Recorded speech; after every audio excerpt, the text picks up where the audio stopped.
তিনি তার কর্মজীবন শুরু করেন সাংবাদিক হিসেবে। আজকের দিনেই 6 নভেম্বর 1917 সালে তৎকালীন পাঞ্জাব, বর্তমানে পাকিস্তান, গুজরানওয়ালাতে জন্মগ্রহণ করেন একজন ভারতীয় চলচ্চিত্র অভিনেতা, যিনি 1939 সাল থেকে 1979 সাল পর্যন্ত 70টিরও বেশি চলচ্চিত্রে কাজ করেছিলেন।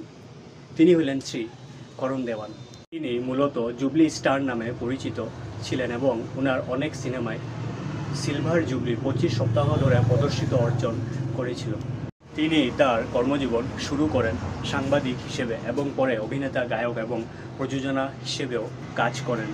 কলেজের ছাত্র থাকাকালীন তিনি সাংবাদিকতা শুরু করেন এবং একটি উর্দু চলচ্চিত্র ভিত্তিক পত্রিকা সম্পাদনা করেন।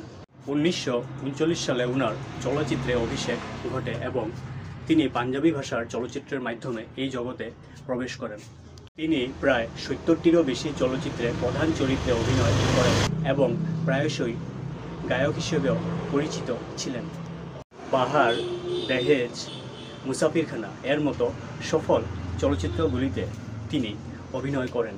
তিনি বিআর ফিল্মস এবং যশরাজ ফিল্মসের অধীনে কিছু চলচ্চিত্রের প্রযোজনা নির্বাহী হিসেবেও কাজ করেন।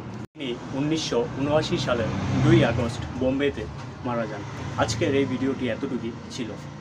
ভিডিওটি তোমাদের ভালো লাগলে অবশ্যই লাইক আর কমেন্ট করে যাবে।